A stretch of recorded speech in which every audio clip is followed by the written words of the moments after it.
Cam4.fr, le plus grand site de webcam live réservé aux adultes.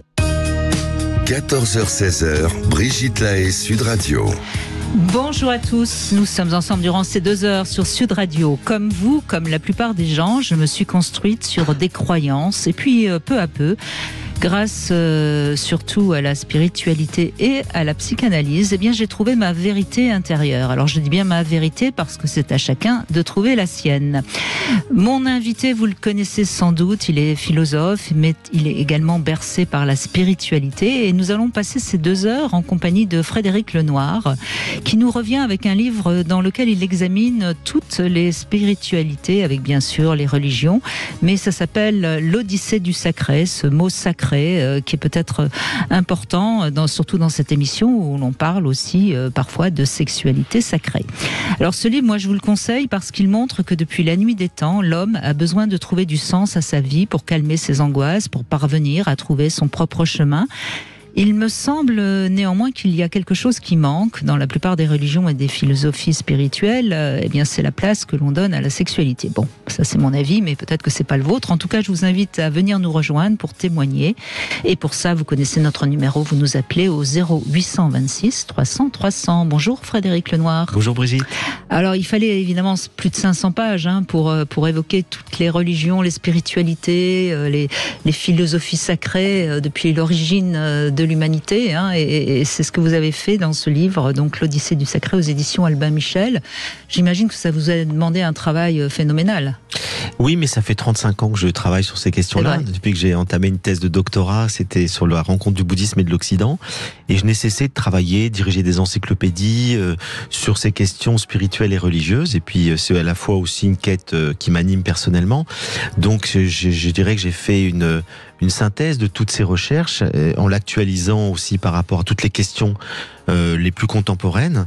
Et c'est passionnant de se poser la question pourquoi est-ce que Sapiens est aussi un homo spiritus, c'est-à-dire est aussi un être qui se pose des questions métaphysiques, qui s'interroge sur le sens de la vie et qui pratique des rituels de type religieux. On est la seule espèce animale. Dieu sait pourtant que j'aime les animaux, je les connais bien, ils nous ressemblent beaucoup. Ils ont des sentiments, des affects, de la conscience, etc. Mais j'ai jamais vu un animal ritualiser la mort comme le fait l'être humain, s'interroger sur le sens de l'existence, encore que c'est difficile de se mettre dans leur tête. Donc, oui, ils peuvent quand même avoir des déprimes quand ils perdent leur copain ou des choses comme ça, mais c'est vrai qu'on les a jamais vus. Et puis il n'y a pas d'édifices, ils construisent pas des édifices sacrés. Ils n'enterrent pas leurs morts. Ils n'enterrent pas leurs morts. Donc on a vraiment cette caractéristique particulière. Et je me suis interrogé sur pourquoi l'être humain est-il un homo spiritus, pourquoi il a besoin de spiritualité pour s'épanouir, et pourquoi est-ce qu'il a créé autant de religions. Je vais lire une phrase de votre livre qui va faire comprendre aussi que là, aujourd'hui, on ne va pas particulièrement parler de religion, on va parler de sacré. Si l'on peut se passer de religion, on ne peut pas se passer de communion, de fidélité et d'amour. C'est une phrase de votre livre que je cite. De communion, c'est ce qu'on appellerait le besoin des autres, de lien, de certaine manière. Fidélité, on va y revenir après. D'amour, bon, ça je crois que tout le monde comprend. Alors fidélité, c'est quoi ? C'est quoi, ça veut dire quoi? Ça veut dire qu'on a besoin que notre partenaire soit fidèle? Non, je parle pas du tout de fidélité amoureuse. Je sais bien, je vous fais marcher. Non, mais on a besoin de s'enraciner dans une culture, dans une tradition. Et donc on reçoit des valeurs et c'est vrai que ce qui fait la force d'une civilisation, d'une culture, c'est qu'on est fidèle aussi à... C'est la transmission. C'est la transmission, on a besoin de transmission. On peut pas être tous des déracinés. Et donc ce qui est important, c'est de recevoir et après de faire son processus d'individuation. C'est-à-dire que on est ancré dans une tradition, dans une culture, puis chacun, à l'intérieur de ses valeurs, de cette culture, de ce qui fait qu'une société tient la route, eh bien on va chercher notre vérité intérieure, comme vous le disiez tout à l'heure, et chacun va chercher à vivre de manière singulière qui il est, comment il peut s'épanouir, quels sont ses choix qui peuvent le rendre heureux, etc. Mais ça ne peut se faire que si on est déjà bien ancré. Donc on a besoin au départ de croyances. L'enfant il a besoin absolument. Oui. Des gens qui disent je ne veux rien transmettre à mon enfant parce que je veux qu'il soit libre, ça n'a pas grand sens. Il faut transmettre ce à quoi on croit tout en lui disant c'est ce à quoi je crois, c'est pas forcément la vérité pour tout le monde, d'autres croient des choses différentes. c'est ma vérité que je te donne. Que je te donne, tu fais avec, et puis plus tard, tu changeras peut-être. Mais si on transmet rien du tout, l'enfant, il est très insécurisé. C'est-à-dire qu'un enfant, il a besoin, très vite, il pose des questions, d'ailleurs, métaphysiques. Les enfants, dès l'âge de 3 ans, ils vous disent, est-ce qu'il y a quelque chose après la mort? Dieu c'est qui? Etc. Et donc, faut que les parents puissent transmettre ce qui les habite. Faut qu'ils puissent transmettre leur raison de vivre, ce qui les sécurise eux-mêmes. Et puis après, l'enfant, il fera lui-même le tri, et quand il sera adulte, on peut lui faire confiance, et adolescent, il choisira peut-être des voies complètement différentes. Mais au départ, je pense que c'est très important de pas avoir peur de transmettre ses valeurs et ses intimes convictions. Et alors, il y a quelque chose que je trouve aussi très intéressant. Vous dites ce qui est important, c'est pas de croire, mais c'est aussi d'expérimenter. Et ça me fait penser à ce que me disait mon ami chaman. J'aime pas les gens qui croient, j'aime les gens qui expérimentent. Tout à fait. Et ça, vous le soulignez beaucoup dans votre livre, l'Odyssée du Sacré. C'est pour ça que j'ai appelé le livre l'Odyssée du Sacré et pas des croyances, parce que le sacré, c'est d'abord une expérience. Je crois que c'est l'expérience la plus fondamentale, la plus universelle que peut faire tout être humain, c'est-à-dire face au mystère de la vie et de la mort, face à une naissance, on est bouleversé, on se dit que le mystère de la vie, la mort, on est tous extrêmement touchés. Et c'est d'ailleurs la différence avec l'animal qui quelque part a l'instinct de survie, mais il n'a pas la notion de sa mort. Ce qui nous on a la notion de finitude, en fait, absolument. C'est parce qu'on sait qu'on va mourir. Et c'est sans doute la première expérience qu'a fait l'être humain du sacré, c'est la mort. Et donc, à la fois, il a peur de la mort, il voudrait la conjurer, il voudrait que la vie continue, donc il se pose des questions sur la survie possible de l'âme, mais surtout, il est aussi inséré dans un monde naturel et dans lequel il ressent un émerveillement devant la beauté du monde, devant l'harmonie du cosmos. Et là-dessus, je crois que l'expérience du sacré, Einstein, je le cite au début de mon livre, dit quelque chose de très fort. Il dit, je ressens l'émotion la plus profonde devant le mystère de la vie et du monde. Et il dit, c'est cette émotion qui est à la source de la science, de l'art et de la religion.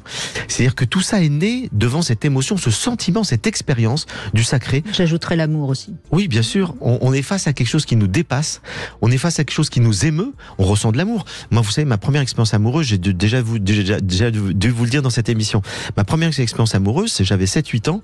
J'étais dans la nature. Il y avait un rayon de lumière dans une clairière. J'ai vu un faisan s'envoler et j'ai pleuré de joie. Mon cœur s'est ouvert à un amour incroyable pour la beauté du monde. Eh ben, c'est de l'amour. La relation à la nature, c'est de l'amour. Quand on regarde un coucher de soleil sur la mer, c'est de l'amour. On est touché, on est ému. Et donc ça, c'est ce que j'appelle l'expérience du sacré. Et à partir de là, eh bien, sont nés tous les courants spirituels et religieux du monde. Et ce qui est à l'origine des croyances, c'est d'abord une expérience. Et alors justement, Frédéric Lenoir, dans cette émission, quel rapport entre le sacré et la sexualité ? Alors, on pourrait dire qu'il y a déjà un premier rapport immédiat, c'est que... Un rapport sexuel, oui, d'accord, mais c'est encore... Non, mais c'est que la sexualité, notamment pour les hommes préhistoriques, c'est un émerveillement. Pas la sexualité, l'enfantement, la naissance. Le fait qu'un enfant puisse apparaître, c'est un émerveillement extraordinaire. Et donc, on a compris que c'était l'acte sexuel qui donnait naissance à la vie, finalement. Eh bien, on a sacralisé d'une certaine manière la sexualité. Elle a une dimension sacrée parce qu'elle donne naissance à la vie. Donc c'est le premier lien qu'on peut établir entre sexualité et sacré, c'est tout simplement le fait que la vie apparaît à partir du moment où deux êtres font l'amour ensemble. Et puis après, on peut, avec le développement des cultures, etc., on peut avoir une autre compréhension de la sexualité sacrée. C'est-à-dire on peut comprendre qu'une relation sexuelle, d'amour, entre deux êtres qui s'unissent à la fois corps et âme, peut conduire à une expérience spirituelle extrêmement forte. Moi, il m'est arrivé des fois d'avoir des relations sexuelles dans lesquelles je ressens quelque chose qui me dépasse. Et j'ai l'impression de ne plus faire qu'un avec la personne avec qui je fais l'amour. Et à ce moment-là, on se dépasse mutuellement. Et la relation sexuelle peut conduire à des expériences de conscience, en fait. D'extase, oui, de type mystique. Et ça, mais pour ça, encore une fois, ça demande, je pense, un certain nombre de... Ça se fait pas spontanément. C'est quelque chose qui est lié à une conscience forte, une relation d'amour forte. C'est un ensemble de choses qui fait que la sexualité peut être un lieu dans lequel la rencontre de l'autre nous conduit à des expériences de conscience très élevées. Eh bien, on va parler de tout ça avec vous, bien sûr, sur Sud Radio, 0826 300 300. N'hésitez pas à nous rejoindre. On a Maëlys déjà qui est là et qui va prendre la parole dans un instant. 14h-16h, Brigitte Lahaie, Sud Radio. Avec Frédéric Lenoir qui est avec nous, philosophe, sociologue, écrivain, auteur de ce livre L'Odyssée du sacré, dans lequel vous nous montrez comment l'humain, donc depuis la nuit des temps, avait besoin de croire et comment ces croyances ont évolué au fil des siècles, des millénaires même. Si vous avez d'ailleurs envie de comprendre certaines choses sur certaines religions, sur l'évolution justement, vous n'hésitez pas, vous pouvez aussi poser des questions à Frédéric Lenoir qui est avec nous jusqu'à 16h. Mais on va commencer par écouter Maëlys. Bonjour. Bonjour Brigitte, bonjour Frédéric. Bonjour. Eh bien, au sujet du thème... Oui, vous êtes croyante, c'est ça ? Oui, tout à fait. Mais au-delà d'être croyante, j'ai beaucoup aimé ce qu'a dit Frédéric tout à l'heure en ce qui concerne le sacré de la relation sexuelle. Du coup, ça m'a fait réfléchir et c'est vrai que lorsqu'on aime sincèrement une personne et que ce sentiment est réciproque, enfin vraiment qu'on est vraiment dans une relation intime qui lie effectivement même les âmes, je trouve que la relation est totalement différente et qu'on atteint un niveau d'osmose en fait lors de cette relation et c'est vraiment très beau en fait. Et alors, comment vous l'expliquez ça, Maëlys, Frédéric Lenoir ? Ça, c'est peut-être intéressant qu'est-ce qui se passe finalement en nous pour que tout d'un coup, il y a quelque chose qui s'ouvre, mais je ne veux pas donner des réponses. Non, mais moi, ce que j'ai vécu, parce que là, c'est vraiment de l'expérience, donc on peut partager, c'est que lorsqu'on est relié à la fois corps et âme, la vibration amoureuse se développe très très fortement, et à ce moment-là, on peut avoir le sentiment, tout en sachant qu'on est séparés, mais de ne faire plus qu'un. Et c'est pas une fusion comme de type la passion amoureuse où là on est dans une fusion de confusion. Là il n'y a pas de confusion. On sait qu'on est chacun, on est tendu vers l'autre, donc il y a une altérité. Et en même temps, ensemble, c'est comme si on avait une conscience supérieure parce qu'on était réunis. Et moi, ce qui m'a beaucoup marqué dans ces expériences, c'est que souvent ça démarre par le regard. C'est de se regarder dans les yeux. Parce que dès qu'on se regarde dans les yeux avant de faire l'amour... Il paraît que c'est les fenêtres de l'âme. Mais tout à fait. C'est ce que disait Aristote, c'est les fenêtres de l'âme. Et quand on se regarde dans les yeux pendant quelques minutes, que commence à rentrer dans le rapport sexuel, en se regardant dans les yeux, les âmes sont connectées. Et quand les âmes sont connectées, tout le rapport sexuel prend une autre dimension. Et c'est dans ce type d'expérience... Alors, c'est intéressant parce que ça me fait penser, on parlait des animaux tout à l'heure, les animaux n'ont pas tellement de regard au sens... Ils n'ont pas de sexualité sacrée, les animaux. Moi, j'adore les animaux, j'en ai plein, mais quand je les regarde copuler, il n'y a pas du tout de sacré. Non, là, on est vraiment dans l'instinct de reproduction, c'est rapide, c'est des fois brutal, donc on n'est pas... C'est le propre de la sexualité humaine d'unir les âmes. Et pour unir les âmes, eh bien, je pense que le regard est très très important. Pour conscientiser qu'on est avec cette personne qu'on aime, laisser grandir le sentiment amoureux dans le regard, et à ce moment-là, les corps vont suivre. Et ils vont s'harmoniser à ce sentiment amoureux. Et c'est dans ce type de démarche, je dirais, de lien du corps et de l'âme qu'on peut vivre une sexualité sacrée. Maëlys, qu'est-ce que vous avez envie d'ajouter ? Que au niveau de la religion, donc je trouve que ça permet d'avoir certaines valeurs. Sinon, je pense qu'on serait amené à faire vraiment tout et n'importe quoi. Et le fait de s'accrocher soit à de la spiritualité, soit à une religion, ça permet vraiment d'avoir de bonnes valeurs humaines, je dirais, d'être dans la bienveillance, d'être dans l'amour de l'autre, ce qui est très important. Je trouve que étant croyante, même d'autres personnes, il y a cette bienveillance, on regarde l'autre avec amour, en fait. Alors, tandis que Oui. Oui, Maëlys, c'est très bien ce que moi je trouve très important ce que vous dites, et en même temps j'apporterai une nuance, c'est que vous avez tout à fait raison. La religion, elle peut transmettre, et elle a historiquement transmis effectivement le respect de l'autre, elle a transmis des valeurs de vivre ensemble, elle a essayé de lutter contre le meurtre, contre le mensonge, etc. Donc on voit que les religions ont joué un rôle très important pour essayer de faire reculer la violence et de civiliser l'être humain. Et en même temps, et je dis en même temps, malheureusement, et on le voit aujourd'hui de manière tragique, Oui. malheureusement, parce qu'elles imprègnent entièrement une société, une culture, une civilisation. C'est un vecteur identitaire. Et du coup, bien, lorsqu'on est en conflit politique avec les autres, on peut s'appuyer sur la religion et utiliser la religion pour lutter contre les autres, et on peut aller vers des dérives fanatiques. Et donc c'est pour ça que la religion, elle apporte le meilleur et le pire. Le meilleur, c'est ce que vous dites, et vous avez totalement raison. Les gens qui sont profondément croyants et qui sont vraiment authentiques dans leur foi, ce sont des gens qui sont dans le respect des autres, mais ceux qui sont que des croyants politiques, identitaires, et qui utilisent la religion, mais qui au fond, je crois que les fanatiques, c'est des gens qui doutent. Je pense pas que les fanatiques soient des... Oui, ça c'est clair. C'est clairement des gens qui ont un problème avec la D'ailleurs, foi. on le voit dans le fanatisme syndicaliste, on le voit dans le fanatisme politique. Enfin, plus on doute, plus on est fanatique. On est bien d'accord. Oui. Et on veut convaincre les autres. Et donc là-dessus, faut rappeler dans le contexte dans lequel on est aujourd'hui que malheureusement, la religion peut être utilisée par toutes ces dérives fanatiques, politiques, etc. Et donc ça donne le meilleur et le pire. Oui, tout à fait.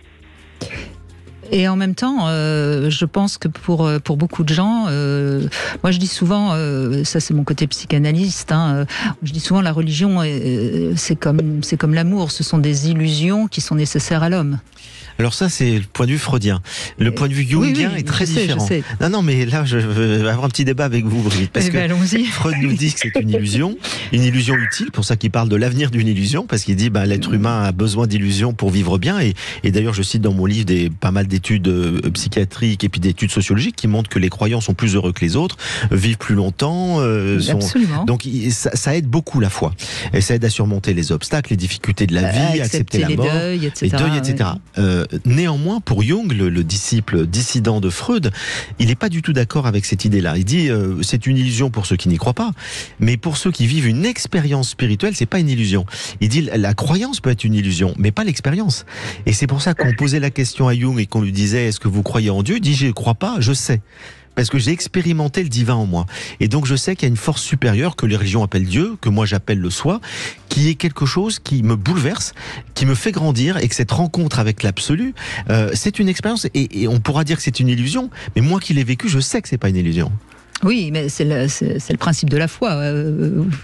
Non, parce qu'il y a des croyants qui sont croyants que par rapport à des dogmes. Ils vont adhérer bien sûr. à une religion sans avoir rien vécu, sans avoir connu une expérience spirituelle. On revient à ce que je disais, finalement, le sacré, il faut d'abord l'expérimenter. Et quand vous l'avez expérimenté, c'est-à-dire que vous avez une vie spirituelle, c'est pas du tout la même chose que d'être croyant dans une religion parce que vous avez hérité d'une religion et que vous allez à la messe, à la synagogue ou à la mosquée socialement, pour des raisons sociologiques. C'est pas du tout la même chose que les gens qui ont une vie spirituelle. C'est-à-dire une vie intérieure, et que cette vie intérieure les transforme. Et c'est pour ça qu'il faut distinguer spiritualité et religion. On peut être spirituel et religieux, on peut être religieux et pas spirituel, on peut être spirituel et laïque.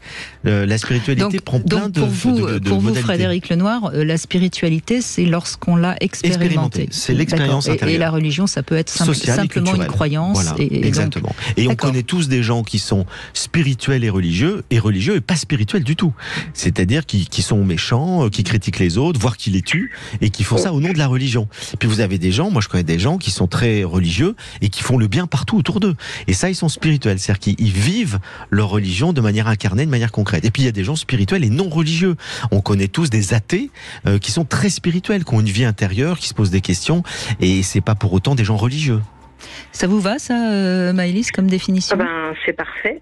Bon, c'est voilà. parfait. Je ne connaissais pas la différence, donc maintenant je la connais.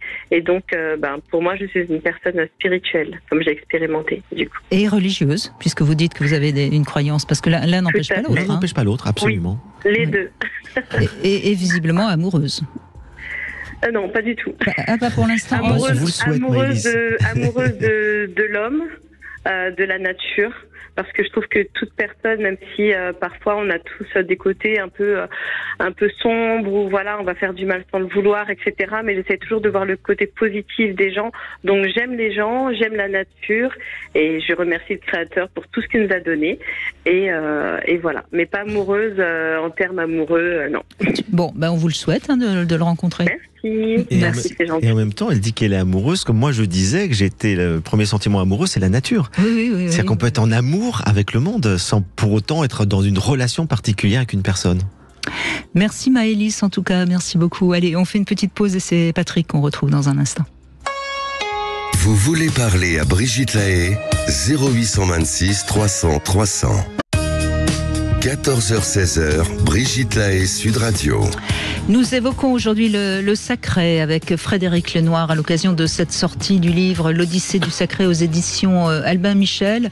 Pour résumer comme ça un petit peu rapidement, mais moi je pense qu'il faut vraiment lire ce livre si on veut mieux comprendre l'importance du sacré chez l'humain. Il y a quoi ? Il y a 3 grandes époques. En fait, si on prend cette Odyssée, donc cette fresque du sacré qui commence il y a 150 000 ans avec Néandertal et Homo sapiens qui ritualisent la mort, c'est le début des traces du sacré. Il y a des croyances possibles en une renaissance, on enterre les morts avec des armes, avec de la nourriture. Ça veut dire qu'on pense quelque part qu'ils vont en avoir besoin dans une survie après la mort. La première grande étape, c'est le passage du paléolithique au néolithique, comme l'être humain va se sédentariser. Au départ, il est dans la nature, il vit dans la nature, il fait partie de la nature. Et sa religiosité, c'est ce qu'on appelle l'animisme. Il croit que tous les êtres sont animés par une force invisible. Il y a les esprits de la montagne, les esprits des animaux avec lesquels il communique. Et avant la chasse, le chaman, c'est celui qui rentre en transe, état modifié de conscience. Donc il vit le sacré, il l'expérimente pour essayer de rentrer en communication avec les esprits des animaux. Et puis lorsqu'il va se sédentariser, il va développer l'agriculture et l'élevage. Et du coup, il va se couper de la nature. Il va mettre des enclos autour du village pour se protéger des bêtes sauvages. Et il va remplacer les esprits invisibles de la nature par les dieux et les déesses de la cité. Et alors c'est important parce que c'est à ce moment-là que l'être humain réalise que le bétail, pour qu'il y ait une naissance, il a besoin de la semence du mâle. Exactement. Et c'est à ce moment-là que l'homme découvre son rôle dans le fait et ça va tout changer. C'est que au départ, les premières traces de religiosité après le néolithique, ça va être l'apparition des déesses. On va dire le culte de la grande déesse mère. On va adorer une femme. Pourquoi ? Parce qu'on pense que c'est la femme qui toute seule donne la vie. Et donc on vénère la femme et on imagine que s'il y a un dieu, c'est une femme, c'est une déesse, que c'est elle qui donne la vie. Et puis au fur et à mesure des siècles, on va s'apercevoir que dans un troupeau, si vous mettez pas un bouc, et dans le troupeau des brebis, vous aurez pas un petit agneau. Et du coup, l'homme comprend qu'il joue un rôle fondamental dans la reproduction et il va cesser de vénérer la femme. Et du coup, on va voir qu'au ciel, le panthéon va changer. Il y aura de plus en plus de dieux mâles qui progressivement, au fil des millénaires, vont supplanter les déesses.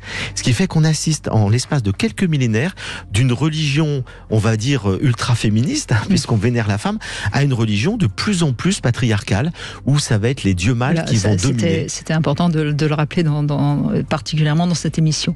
Et ensuite, il y a une période que vous appelez axiale, c'est bien ça ? Oui, l'âge axial de l'humanité. C'est-à-dire qu'en fait, vont se développer toutes les religions antiques qu'on connaît, dans le cas d'une société patriarcale, et puis va apparaître, au milieu du premier millénaire avant notre ère, des courants de spiritualité, de philosophie, de sagesse aux 4 coins du monde, de gens qui ne se connaissaient pas du tout, qui disent à peu près la même chose. Alors vous avez le taoïsme et le confucianisme en Chine, vous avez le bouddhisme, les Upanishads, le jaïnisme en Inde, vous avez la philosophie en Grèce, vous avez les prophètes d'Israël, vous avez en Perse le mazdéisme, et tous ces gens-là vous disent au fond, les religions qui sont extrêmement importantes, qui gèrent les sociétés, dont on a parlé tout à l'heure, elles ont un rôle social, de transmission, elles apportent des codes, des lois, des mythes, etc.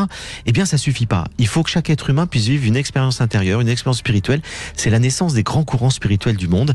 Et donc, on va voir un message qui nous dit qu'au fond, ce qui compte, c'est l'amour, la compassion, le respect d'autrui, et puis la raison, le développement aussi de la sagesse, de la philosophie qu'on voit dans tous ces grands courants, l'expérience. Et donc là, on va assister à la naissance des grands courants spirituels et philosophiques du monde qui vont bouleverser les religions. Et notamment le bouddhisme, il va tellement bouleverser l'hindouisme en disant les castes n'existent pas. Chaque être humain, homme, femme, hors caste, etc., peut atteindre l'éveil, peut atteindre le nirvana. Et il va être chassé d'Inde. Le message des prophètes d'Israël et de Jésus, il est inaudible pour les gens les plus légalistes parce qu'il dit l'amour est supérieur à la loi, etc. Et donc tous ces gens sont persécutés, tous ces gens ont des soucis avec les institutions. Socrate devra boire la ciguë parce qu'on dit qu'il corrompt la jeunesse et qu'il fait du mal à la religion de la cité parce qu'il prône une spiritualité, une philosophie individuelle et qui peut porter du tort au culte qu'on rendait aux dieux et aux déesses de la cité. Et donc il y a une révolution spirituelle très profonde qu'on appelle l'âge axial de l'humanité parce qu'il se passe au même moment la même chose dans des civilisations où les gens ne se connaissaient pas du tout. Voilà, donc c'était bien de faire un petit rappel comme ça. Évidemment, vous donnez tous les détails dans ce livre, l'Odyssée du sacré. Patrick, bonjour. Bonjour Brigitte, bonjour Frédéric. Bonjour. Alors, vous n'avez pas de croyance religieuse, vous, hein? Non, j'ai pas de croyance religieuse, et pour juste rebondir avec ce que vient de dire Frédéric, sur la dernière partie, moi je suis pas certain que ces gens-là ne se connaissaient pas. Par exemple, Pythagore, on Subodore, qui est grec, qu'il a été un petit parcours peut-être en Inde, par exemple. Donc les idées ont peut-être plus circulé entre les différentes civilisations d'Europe, d'Afrique avec l'Égypte ou la Chine, qu'on pourrait le penser. Mais vous savez, Patrick, on a remarqué que même sur des inventions scientifiques, que les choses arrivent au même moment dans des pays différents. Et quand moi qui fais un peu d'astrologie, on voit bien avec les planètes lentes notamment que quand quelque chose est prêt à arriver, ça arrive un peu partout. Alors après, ça, c'est une croyance. Hein, oui. Non, mais je pense que les deux sont vrais. Ce que dit Patrick est vrai. Pythagore a très probablement été en Inde. Il y a pu avoir quelques contacts, sans doute, avec la Chine. Mais de là à ce qu'il y a eu l'émergence de personnalités avec des messages aussi forts, aussi structurés, je pense qu'il y a une autre explication. Il y a celle-là, celle de Patrick est juste. Mais ça représente très peu d'échanges, même s'ils ont pu avoir lieu. Je pense que le plus important, c'est ce que vous dites. C'est-à-dire qu'au même moment, on sait qu'il y a des chercheurs du monde entier qui font les mêmes découvertes. Les idées sont dans l'air, on dit souvent. C'est ça. Et donc, il y a c'est ce que Pierre Teilhard de Chardin, qui était à la fois un grand savant, paléontologue et un jésuite, appelait la noosphère. Ça vient du mot nous, ça veut dire l'esprit, c'est la sphère de l'esprit. Et il nous dit, il y a une sorte de sphère de l'esprit qui fait qu'on peut capter les choses au même moment. Les gens intuitifs, par exemple, les savants sont tous des grands intuitifs, hein. Les prophètes dont on a parlé, les grands maîtres spirituels dont on a parlé sont tous des grands intuitifs. Ils captent des choses qui permettent de faire évoluer la conscience de l'humanité au même moment, alors qu'ils ne se côtoyaient pas forcément. Donc je pense que les deux théories tout à fait sont justes. Patrick, vous êtes là, hein, allez-y. Oui, je vous écoute. Oui, donc moi, je ne suis pas affilié à une religion, je suis plutôt cartésien et assez matérialiste sur les choses. Je ne crois pas à une vie après la mort, je ne pense pas à un Dieu immanent ou à une création ou à une volonté créatrice dans le monde préalable à toute chose. Par contre, c'est pas parce que je suis très cartésien que je ne suis pas spirituel et que je ne suis pas sacré. Je pense que j'ai en moi, par exemple, la poésie, moi, me fait beaucoup voyager. Et on n'est pas dans le cartésien. Un poème ou une phrase de René Char, ça peut d'un seul coup m'ouvrir des perspectives que je n'avais pas vues. Et moi, mais l'art, on peut l'assimiler aussi au sacré, je crois. Hein, complètement. La poésie nous conduit tout droit dans le sacré parce que c'est un langage symbolique. Comme le dit très justement Patrick, il n'y a pas que l'intelligence analytique. L'intelligence logique analytique, elle est nécessaire pour plein de choses, pour avoir une vie rationnelle, pour la science, pour un tas de choses. Mais heureusement qu'on a aussi une pensée intuitive, plus émotionnelle, qui nous permet de nous connecter à la vie par la poésie, par l'amour, par des ressentis qui n'ont rien de cartésien. Et d'ailleurs, Descartes, entre guillemets, qui est quand même le père du rationalisme moderne, c'est quelqu'un qui nous dit que sa méthode ultra rationnelle, son discours de la méthode, il l'a rêvé, c'est-à-dire qu'il l'a reçu en rêve. Donc, il est quand même dans une pensée très intuitive aussi, qui lui a permis d'avoir cette méthode qui va permettre le développement de la science moderne. Donc, on a les deux. On a une pensée analytique, une pensée intuitive et émotionnelle. Et je crois que pour s'épanouir, on a besoin des deux. Et lorsqu'on est dans la spiritualité ou dans le sacré, on est sur la pente intuition, émotion. Mais il faut garder les pieds sur terre et c'est bien d'avoir en équilibre la pensée rationnelle. Et la tête dans les étoiles, mais les pieds sur terre. Et d'ailleurs, on voit bien certaines personnes qui sont un petit peu délirantes. Dès qu'on manque de pensée logique et analytique... Quand on dit que Dieu nous répond, c'est qu'on est quand même un peu schizophrène. Il y a beaucoup de gens qui sont un peu mystico-gazeux et ça, il faut s'en méfier aussi. Je suis tout à fait d'accord, oui. Oui, Patrick, allez-y, hein, je vous en prie. Alors... Oui, qu'est-ce qui fait que vous vous sentez justement dans du sacré, donc la poésie, qu'est-ce qu'il y a d'autre? Justement, l'art, en effet, pour moi, c'est vraiment et la création. C'est vraiment quelque chose qui me touche et me permet justement de déconnecter de rationalité ou des choses concrètes.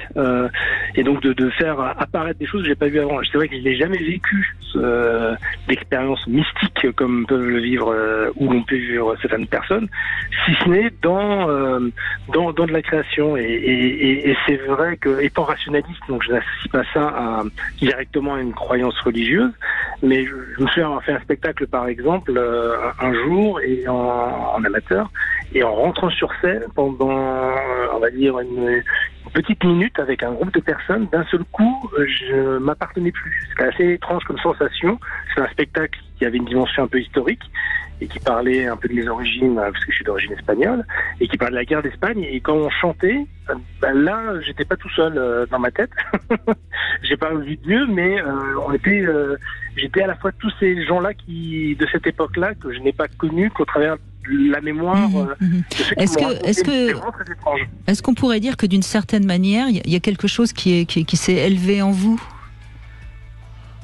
Ou en tout cas qui m'a échappé et qui d'un seul coup m'a connecté à autre chose que ailleurs, inattendu. Voilà, donc il m'a ouvert des portes ou une vision que je n'avais pas. Alors comme je suis encore une fois rationnel et pas religieux, j'ai pas opté pour tiens c'est un message de Dieu, mais j'imagine que quelqu'un qui ressent ce que j'ai ressenti et qui serait dans une appétence à une croyance religieuse. Mais je crois que sans aller dire que c'est un message de Dieu, on peut dire que c'est une expérience de sacré. Complètement, voilà. parce que le sacré n'est pas connoté culturellement, c'est une expérience universelle. Et là, Patrick, moi je pense que vous avez vécu effectivement une expérience du sacré, et vous avez tout à fait raison. Quelqu'un de religieux aurait dit j'ai vécu une expérience mystique. Et vous n'êtes pas religieux, vous dites j'ai ressenti quelque chose qui me dépasse. Et ça, c'est le propre du sacré, c'est ce sentiment que l'ego s'efface. C'est-à-dire surtout ce qui est très fort, c'est que dans ces cas-là, je pense qu'on est relié aux autres à travers le temps et l'espace. En tout cas, moi, c'est ce que j'ai ressenti. Complètement. Et une sorte de connexion un peu universelle. Une communion universelle avec le tout. Voilà. Et moi, c'est ce que j'ai ressenti dans la nature. Vous, c'est dans la création artistique. Moi, je l'ai ressenti dans la nature, où j'ai l'impression de ne plus être séparé. De ne plus être séparé des autres, du monde, et je fais partie de ce tout. C'est ce que Romain Rolland appelait le sentiment océanique. On est comme une goutte d'eau dans l'océan. Et il a écrit à Freud, justement, sur cette question-là. Il y a une célèbre correspondance entre Freud et Romain Rolland, puisque Freud, vous l'avez rappelé tout à l'heure, nous dit que toute la spiritualité et la religion, c'est une illusion. Il dit non. La religion, il y a des croyances tout à fait peut-être superstitieuses, mais il dit l'expérience spirituelle, c'est un vécu, comme le disait Jung, c'est un vécu personnel qui fait que les mystiques, ils vivent des expériences qu'il appelle le sentiment océanique, c'est-à-dire ce sentiment où leur moi, leur ego se dissout, ils sont en lien, en communion avec le tout, avec les autres, avec le monde, et c'est ça qui permet de dire qu'on vit une expérience du sacré qui nous dépasse, qui nous transcende, qui nous élève et qui nous met en lien profond. Et ça, c'est tout à fait universel et ça n'appartient pas qu'aux religions. Et j'imagine que cette expérience, Patrick, vous a fait du bien.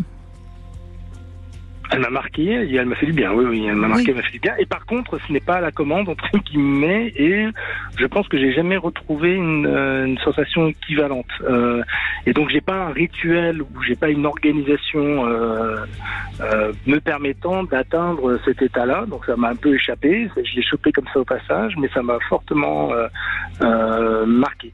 Et pour revenir sur les religions, après moi une fois que je vous ai dit que j'étais plutôt laïque et très rationaliste, j'ai pas de jugement de valeur sur ceux qui croient ou ceux qui croient pas. Moi j'adore le poème La Rose et le Roséda d'Aragon, où finalement on s'aperçoit que l'important c'est de ce que font chacun et ce qu'ils sont plutôt que le support. Et le support, j'ai pas à le juger, il permet par contre à certains de mieux être ce qu'ils ont envie d'être.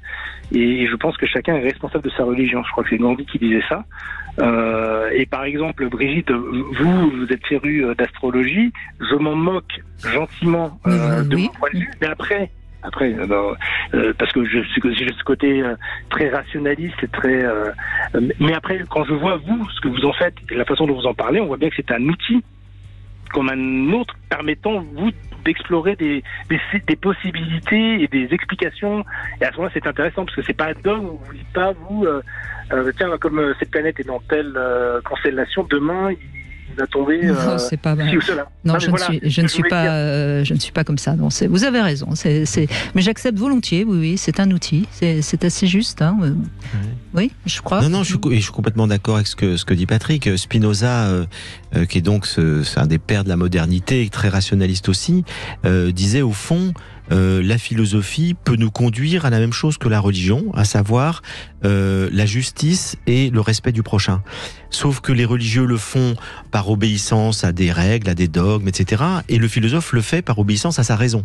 C'est-à-dire que finalement, il va découvrir que la justice et le respect du prochain, c'est ce qui nous permet de vivre en société, c'est ce qui nous permet d'être heureux ensemble. Et puis les autres l'imposent par des lois, hein, les 10 commandements, etc. Et donc il dit, au fond, chacun a son chemin. Certains ont besoin de la religion pour vivre ça. Il dit, moi, la religion, je suis pas du tout croyant, mais par contre, la raison m'a conduit au fond au même résultat, mais il va ajouter, c'est quand même plus solide, parce que c'est le fruit d'une expérience et d'une découverte personnelle, et c'est pas évidemment quelque chose que j'ai simplement reçu. Évidemment. En tout cas, merci de cet échange, Patrick. On continue avec vous. Venez réagir. Vous avez la parole au 0826 300 300. On se retrouve dans un instant. 14h-16h, Brigitte Lahaie, Sud Radio. Cam4.fr, le plus grand site de webcam live réservé aux adultes. 14h-16h, Brigitte Lahaie, Sud Radio. Et c'est à l'occasion de la sortie de ce livre, il est sorti hier, il est tout chaud, ça s'appelle L'Odyssée du Sacré aux éditions Albin Michel, la grande histoire des croyances et des spiritualités des origines à nos jours. Et on est avec Frédéric Lenoir, bien sûr, et Alex qui nous rejoint. Bonjour Alex. Bonjour Brigitte, bonjour Monsieur Renoir. Lenoir, je ne suis pas peintre. Ah, voyez. Quoique. Ouais. Ça a dû me parler parce que j'adore les peintures. Donc... Oui, moi aussi, j'adore Renoir. Mais il est en train de nous peindre un monde meilleur, Frédéric Lenoir. Écoutez, tant mieux, on a bien besoin. Merci. Je crois, justement. C'est bien pour ça que je dis ça. Alors, vous êtes intéressé, je crois, aussi au sacré. Oui, enfin, j'ai pas eu le plaisir d'entendre le début de l'émission, mais par rapport au sujet, c'est vrai que ce qui a fait écho en moi dans les mots, c'est que moi je sors d'une famille qui est complètement athée et toute seule, j'ai eu besoin, mais même jeune enfant, déjà de me faire baptiser, de faire des choses bien sûr en christianisme, voilà. Plus tard, je me suis intéressée à d'autres religions, ensuite je suis allée même jusqu'au bouddhisme, et aujourd'hui je suis encore dans des démarches spirituelles, même des chamans ou des. C'est intéressant alors que vos parents étaient totalement athée. Totalement. Mais il y avait peut-être vos grands-parents ou des gens quand même. Personne, parce que vraiment, c'était même voir. Oh là là, c'est même ça les dégoûtait, quoi. Même ça leur faisait peur ou je sais pas, un truc du genre. Je sais pas. C'est pas vraiment que ça m'a intrigué moi par rapport à ça. C'est que moi j'avais vraiment un appel. J'ai failli même quand j'ai fait ma cérémonie après le baptême, j'ai plus le nom là. J'ai failli, je voulais faire nonne, quoi. Bon, après les hormones m'ont fait comprendre que non. Vous aviez quel âge quand vous êtes baptisée? À 12 ans, et toute seule, ouais, parce que ils l'ont pas. C'est étonnant, hein, oui, c'est déjà un parcours intéressant. C'est ça. Mais maintenant, moi, la question que j'ai, c'est que ça a vraiment résonné dans votre sujet du jour, c'est que dans tout ce que j'ai pu faire comme parcours, j'ai quand même plus de 45 ans, donc j'en ai eu fait, et j'ai toujours... Bon, je n'ai pas... Enfin, bien sûr, on a tous des certitudes, plus ou moins, mais à chaque fois, je me suis butée dans les religions, c'est encore pire, mais même dans les spiritualités philosophiques ou les spiritualités... plus large en fait, que j'entends bien, mais il y a toujours des grandes certitudes que moi je n'ai pas. Je suis toujours dans l'interrogation et je sens que les gens à côté sont dans une vérité absolue, alors que moi... Mais bravo Alex, parce que ça prouve que vous n'avez pas besoin d'être rassuré par une certitude. Je trouve que c'est justement ce qui montre bien que vous êtes vraiment dans le sacré. Enfin, je crois, Frédéric. Ah oui, moi je dirais la même chose. C'est que effectivement, quand on vit l'expérience spirituelle, on n'a pas besoin d'être rassuré par des croyances extérieures, par des certitudes. Et on peut avoir des ressentis, des intimes convictions, mais dont on sait que elles sont relatives, que moi je vis ça, ça veut pas dire que les autres vivent la même chose, et que c'est une vérité universelle. Ah d'accord, voilà, oui. Parce que je le ressens quand même, étant enfant, j'avais peur de la mort, j'avais peur de plein de choses, et je sais que non, je pense que ça vient de plus profond, cette envie de connaître, enfin cette envie de comprendre, ou ça vient de plus profond. Mais il y a comme tout le monde cette peur enfin, j'ai pas forcément peur qu'il y ait rien en fait, mais la peur de vous avez perdre, envie qu'il y ait quelque chose. La peur de l'inconnu, tout simplement, dont parle très bien Krishnamurti, oui. Oui, je sais pas si j'ai envie de quelque chose, j'ai envie juste que... Enfin, j'aime bien quand ça résonne, quoi, voilà. Après, j'aime bien quand ça me... C'est la question du sens, vous aimez bien mettre du sens aux choses, tout simplement. Et voilà, c'est exactement ça, exactement, ouais, c'est plutôt ça. Et c'est vrai que, voilà, ça doit être ça, mais je crois, enfin, il me semble, Frédéric Lenoir, que l'absurde, c'est ce qui est le plus angoissant pour l'être humain. Ah, mais complètement. Ouais. L'être humain peut pas vivre sans donner du sens à sa vie. Et donc c'est pour ça que dans toute la seconde partie du livre, je pose cette question: pourquoi l'être humain a-t-il besoin de croire? Pourquoi l'être humain est-il en quête de spiritualité? Et il y a plusieurs réponses, dont celle de Viktor Frankl. Viktor Frankl, c'est un psychanalyste, un disciple de Jung également, mais de Freud, mais qui a vécu l'expérience tragique des camps de concentration. Il en est rescapé alors que toute sa famille est décédée. Et il a dit: ce qui m'a aidé à tenir, c'est que je pensais que la vie avait du sens. Et donc, à partir du moment où on s'accroche à quelque chose d'aussi fort, on arrive à survivre à des choses extrêmement pénibles. Et donc il a créé une méthode qui s'appelle la logothérapie. Ça aide les gens à trouver du sens à leur vie. Et il nous dit: l'être humain qui a du sens, il est beaucoup plus fort, il va beaucoup plus loin, il traverse des épreuves incroyables parce qu'il trouve un sens à sa vie. Et ce qui est intéressant, c'est que je mets ça en résonance avec un neuroscientifique qui s'appelle Sébastien Boller et qui a écrit un livre sur le sens et qui a repéré, bon, c'est des études récentes, on a repéré que dans le cerveau humain, et c'est propre à l'humain, il n'y a que l'humain qui a ça dans son cerveau, il y a ce qu'on appelle le cortex singulaire. Et le cortex singulaire, c'est une zone qui fait qu'elle est activée parce que c'est la zone du sens. Et chaque fois qu'on est face à l'absurde, qu'on est face à l'angoisse, on va chercher du sens dans le cortex singulaire et ça va nous permettre d'aller chercher des choses qui donnent du sens à ce qu'on vit. Par exemple, on vit une maladie, on va dire: mais quel sens ça a? Et du coup, le fait de donner du sens à sa maladie, de se dire peut-être que je dois changer quelque chose, etc. et tout, eh bien, ça nous permet de dépasser l'épreuve et d'aller plus loin. Donc, l'être humain, il a cette capacité d'en faire quelque chose. Oui. Et donc, c'est ce qui l'aide à résilier, en fait, le fait d'avoir du sens. Donc, donner du sens à nos vies, c'est vraiment quelque chose de fondamental et qui nous aide à vivre. Et peut-être que vous avez perçu que, justement, vos parents, qui étaient très, très athées, ne donnaient pas de sens à leur vie et vous avez eu envie de prendre le contre-pied. Exactement, mais vous êtes en train de me faire comprendre, merci, parce que j'étais un peu, embêtée parce que je les trouvais tellement bien, ces personnes qui avaient ces convictions là, qui étaient tellement sûres d'eux et qui étaient qui s'appuyaient là-dessus, et moi je me sentais un peu bancale. Et en fait maintenant ça me fait vraiment écho là, dans le sens que moi depuis petite je pense que j'ai toujours trouvé que la vie était absurde en fait. Je comprenais pas pourquoi ils font ça, pourquoi c'est comme ça, pourquoi ils souffrent comme ça. Enfin, voilà, moi je pense que il y a une erreur. Je ne vais pas être sur cette planète parce que franchement, je ne comprends pas. Tout est absurde pour moi. Beaucoup de choses en tout cas. Et là, en fait, je pense que j'ai dû chercher dans tout ça du sens, quelque chose à quoi m'appuyer. Et vous l'avez trouvé visiblement. Alors bon, pas complètement non, mais ça m'a aidé. C'est vrai que ça m'a aidé à m'appuyer à certains moments de ma vie. Ça m'a tenu. Et encore aujourd'hui, bon, maintenant que j'ai plus d'expérience, forcément, il me faut encore plus de choses, mais pas complètement. Mais oui, ça me tient quand même. Même si je suis quand même quelqu'un qui a énormément besoin, de trouver des choses concrètes et que les choses soient et un sens, tout simplement. Qu'est-ce qui vous ressource, par exemple? Qu'est-ce qui vous permet de vous sentir bien, en lien, si je puis dire, avec le monde? Alors moi c'est très simple, c'est souvent très simple, c'est la nature et les animaux. Ah oui. Vraiment, oui. Vraiment la nature. Moi je parle avec les arbres. Je sais pas comment vous dire. C'est physique quoi. Vraiment. Et les animaux c'est encore autre chose. Vraiment c'est un lien d'amour inexplicable. Oui. Ah, complètement. Oui, ouais. oui. Je crois que oui. C'est l'amour qui donne du sens à la vie. C'est sûr que et cet amour, on le ressent.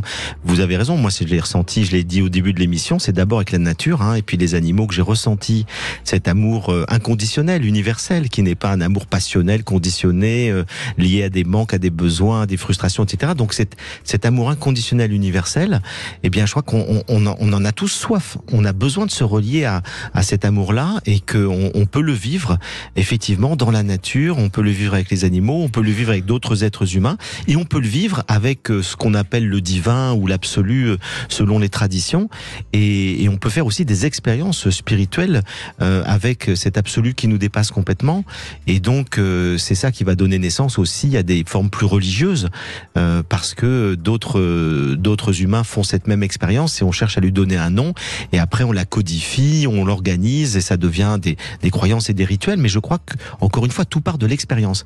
C'est vraiment parce qu'on expérimente des choses que vont naître les religions. Les religions sont pas nées comme ça d'en haut, toutes cuites.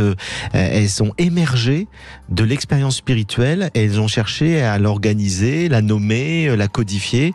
Mais à la base, il y a ces expériences spirituelles qu'on recherche tous plus ou moins à faire ou qu'on fait spontanément. Parce qu'il y a des gens qui leur arrive un truc, ils savent pas du tout d'où ça vient. D'un coup, on est happé par quelque chose, on est bouleversé, on se sent ému. Je pense à mon ami André Comte-Sponville. C'est un philosophe qui est matérialiste, athée. Eh bien, il nous dit un jour dans la nature, j'ai senti que je faisais plus qu'un avec la nature. Et je me suis dit, c'est ce que doivent vivre les mystiques. Merci beaucoup Alex de ce témoignage aussi très riche, parce qu'on voit bien que vous avez été chercher du sens et aller chercher vos arbres et trouver le sens avec eux, c'est une belle image également. Petite devinette, qu'est-ce qu'une bête qui marche sur la tête? Frédéric Lenoir, vous avez le temps des infos pour trouver la réponse puisqu'on aime les animaux. J'ai trouvé cette devinette du jour. 14h-16h, Brigitte Lahaie, Sud Radio. Eh bien, on va continuer à évoquer le sacré avec Frédéric Lenoir qui est avec nous. Je vais d'abord lui demander la réponse à ma devinette. Quelle est la bête qui marche sur la tête? Je sais pas, l'être humain, parce qu'il marche sur la tête. Non, c'est le pouls. Ah oui. C'est les poux qui marchent sur la tête. C'était beaucoup plus simple. Alors, Frédéric Lenoir, vous nous revenez avec ce livre, l'Odyssée du sacré, qui est un livre où vous évoquez donc toutes les religions depuis la nuit des temps, les spiritualités évidemment aussi. Aujourd'hui, où on a comme ça tout un courant qui essaye d'aller vers l'immortalité, les nouvelles technologies, l'intelligence artificielle, etc. Est-ce que vous pensez que le sacré a encore sa place? Est-ce que c'est encore plus important qu'il soit là ou pas? Oui, alors pour les promoteurs de tout ça, il n'existe pas. C'est-à-dire que j'ai un peu lu les auteurs sur le transhumanisme radical, etc. C'est des gens qui sont très matérialistes. Pour eux, il n'y a que la matière, il n'y a que le corps, d'une certaine manière. Et donc, ce qui est important, c'est que le corps vive le plus longtemps possible, à quel que soit le prix à payer. Parce que quand on vous met des puces partout, etc., vous devenez une sorte de cyborg. Si on fusionne votre intelligence avec l'intelligence artificielle, vous allez comprendre un tas de choses. Mais au fond, vous aurez plus d'intelligence personnelle, émotionnel, etc. Donc on est vraiment devant une fusion de l'être humain et de la machine possible. Moi, ça me fait pas rêver. Je pense que ce qui est intéressant dans le transhumanisme, c'est que ça peut nous aider à vivre plus longtemps, et tant mieux si on peut vivre plus longtemps et moins souffrir, surtout, meilleure forme, améliorer le vieillissement, mais tant mieux, qui n'applaudirait pas. Mais par contre, il faut pas oublier que ce qui nous rend heureux, c'est pas que le corps, c'est aussi l'âme. Et à quoi ça sert de vivre 1000 ans si on doit vivre avec des antidépresseurs et des anxiolytiques dans un environnement complètement dégradé, avec des guerres partout. Donc moi je pense que le plus important, c'est très bien de travailler sur le corps, il faut travailler aussi sur l'âme. C'est-à-dire qu'il faut travailler sur l'intériorité de l'être humain, et je pense que ce dont nous avons le plus besoin aujourd'hui, face à tous les défis, défis écologiques, des défis du choc des civilisations, etc., ce dont nous avons le plus besoin, c'est d'un supplément d'âme. C'est l'expression, elle n'est pas de moi, elle est du philosophe Henri Bergson, et il a dit ça à la fin de son dernier livre. Il a dit, face au développement de toutes les technologies, de tous les défis de l'humanité a besoin d'un supplément d'âme, c'est-à-dire de vie intérieure, de vie spirituelle, qui va nous permettre de résoudre, je dirais, tous les dangers possibles qu'apportent ces révolutions technologiques. Mais, comme le disait Rabelais, science sans conscience n'est que ruine de l'âme. Et que si on n'a que de la science, que du progrès technologique, et pas de supplément d'âme, et pas de spiritualité, et pas de vie intérieure, je pense qu'on va droit dans le mur.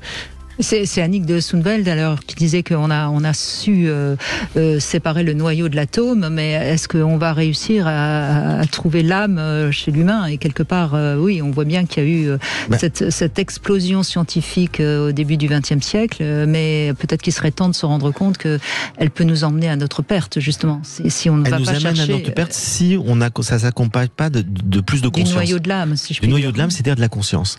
De la conscience qui nous permet d'être responsables, qui nous permet de de choisir les valeurs qui nous permet de nous relier les uns aux autres avec amour.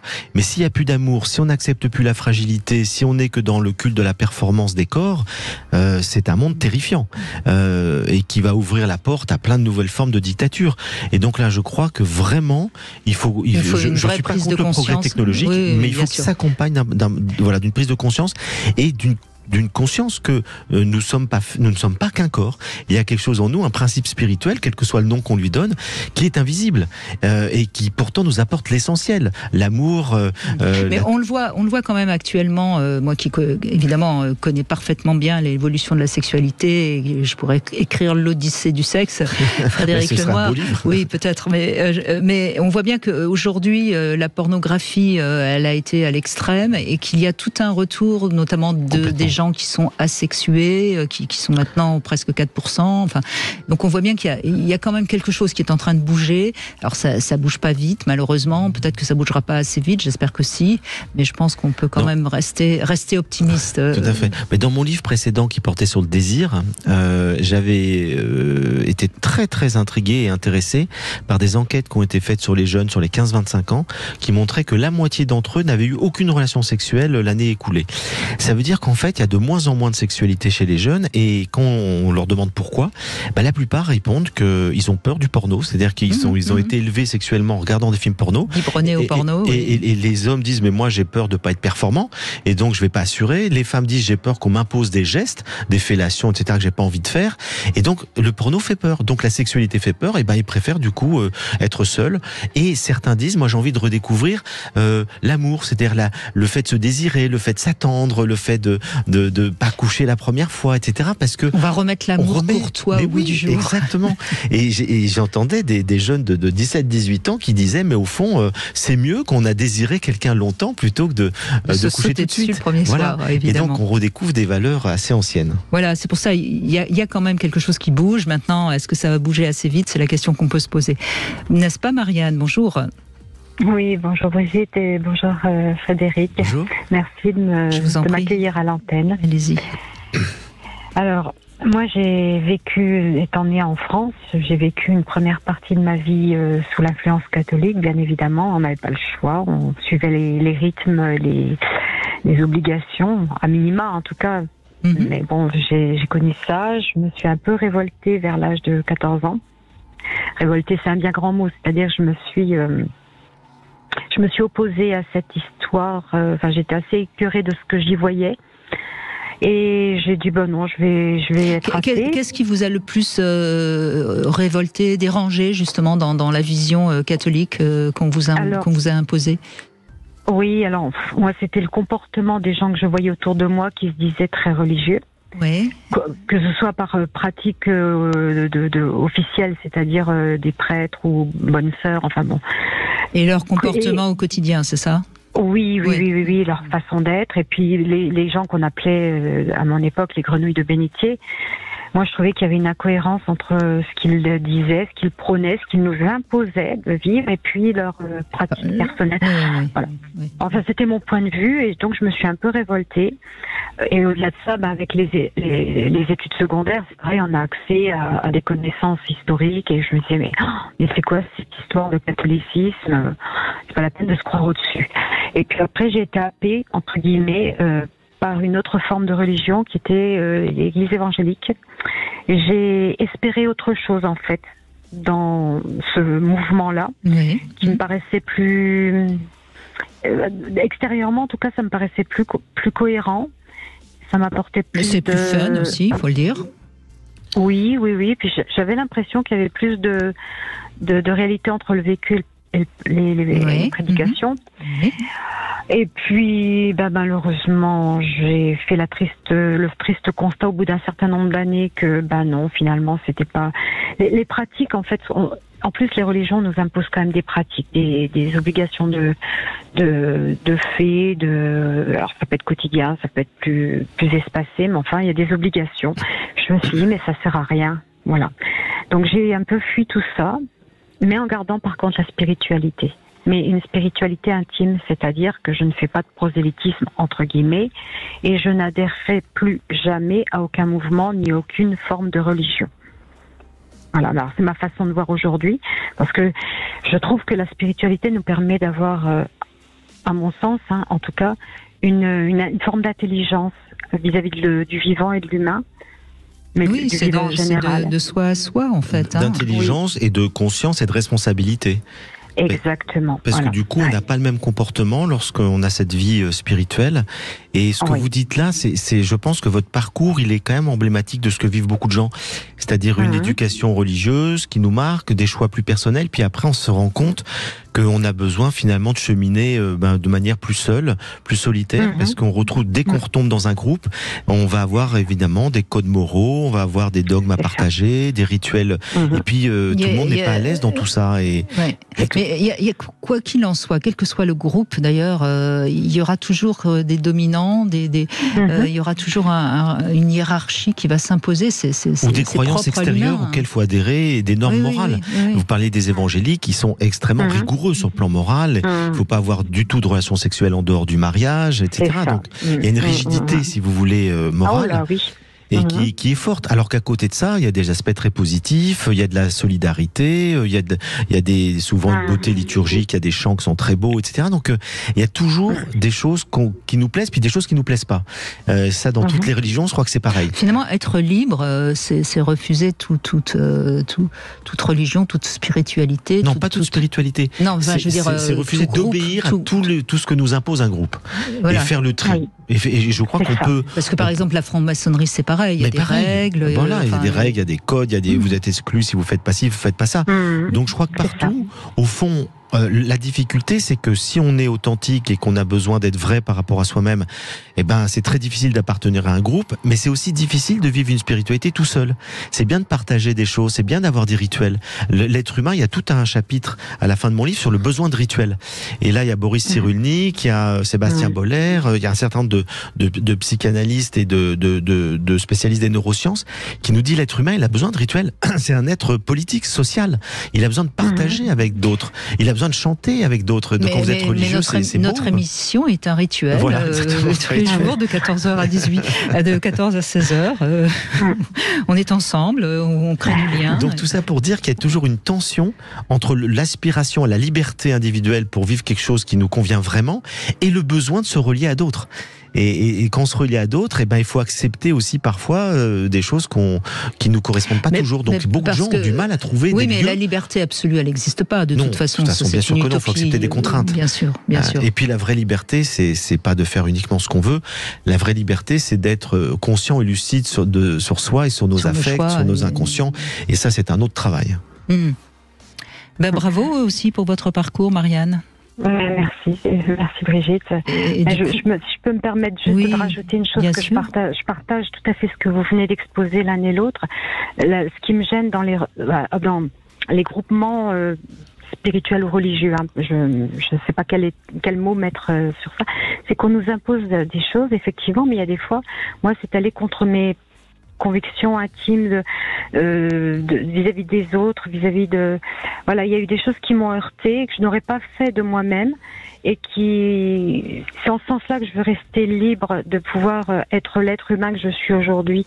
Et ça n'empêche que par ailleurs, je pratique d'autres formes de relations humaines, donc par des activités, que ce soit la marche, que ce soit la danse ou des moments comme ça, mais où quelque part je me protège, où on m'imposera pas de faire quelque chose à l'autre, parce que dans les religions ou dans des groupements avec une étiquette religieuse, on nous impose quelque chose quand même à l'autre, et moi des fois ça me gêne parce que ça ne fait pas résonance en moi, et ça me paraît un peu compliqué, en tout cas pour moi aujourd'hui, de vivre dans un groupe religieux ou mais vous avez trouvé votre sacré, et vous avez du lien avec d'autres dans des pratiques sportives et autres. Donc vous avez trouvé et puis la clé, comme vous le dites, Marianne, c'est toujours d'être fidèle à soi-même, c'est-à-dire de sentir que on est soi, on est authentique.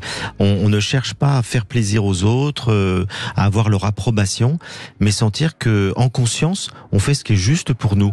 Et ça, c'est vraiment la clé qui doit nous permettre de savoir si on doit rester dans une religion, dans un groupe ou pas. Merci beaucoup de ce témoignage, Marianne. On avance avec vous, Frédéric Lenoir, et on continue cette odyssée du sacré dans un instant sur Sud Radio. Vous aussi, vous pouvez nous rejoindre au 0826 300 300. 14h-16h, Brigitte Lahaie, Sud Radio. Nous sommes en compagnie de Frédéric Lenoir aujourd'hui à l'occasion de la sortie de ce livre L'Odyssée du Sacré aux éditions Albin Michel, où vous évoquez justement ce besoin de sacré, de sens qu'a l'être humain, et on va continuer à évoquer tout ça avec Pauline qui est avec nous. Bonjour Pauline. Bonjour Brigitte, bonjour Frédéric. Bonjour. Bonjour. Je voulais déjà vous remercier pour cette émission qui me parle beaucoup, et voilà, je voulais parler de mon expérience. Moi, j'ai grandi dans une famille plutôt catholique. J'ai été baptisée, j'ai fait ma communion. Oui. Mais on nous expliquait pas vraiment pourquoi on faisait ça. C'était plus par tradition, donc. Voilà. Oui, plus par tradition. Donc j'écoutais, mais ensuite en grandissant, en fait, j'ai toujours été intéressée par d'autres religions. J'ai toujours aimé savoir comment ça se passait ailleurs. Et aussi, étant jeune, en fait, je priais très souvent. Alors, je me suis sentie très seule dans ma jeunesse, donc la prière m'a quand même bien aidée. Et ensuite, étant plus... Et quand vous étiez en train de prier, vous récitiez une prière, ou vous étiez vous étiez avec vos mots à vous, reliés à un ailleurs Oui, je récitais des prières. Oui. Et puis je parlais, je racontais ma vie en fait. Je parlais, mais vraiment, j'imaginais un Dieu. Et ce qui m'a amené quelques années après à faire une retraite de quelques jours dans un monastère bénédictin. Et du coup, même si je n'étais pas dirigée que dans cette religion, en fait, je me suis sentie portée dans cet endroit. Voilà, c'était le lieu. J'ai découvert aussi un livre c'était Le Prophète de Raïd Gibran qui m'a beaucoup parlé. Ce monastère était entouré d'une grande forêt et je me suis sentie connectée dans la nature.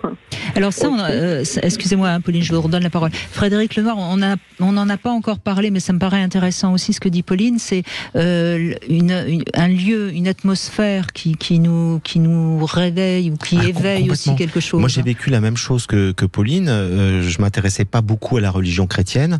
Quand j'étais adolescent, j'avais quitté la religion de mon enfance et puis je m'intéressais au bouddhisme, je m'intéressais à la philosophie. Et puis un jour, j'ai eu envie d'aller passer un temps dans un monastère pour voir ce que c'était. Et j'ai été à Beaucain, dans une magnifique abbaye cistercienne du XIIe siècle, au milieu de la forêt.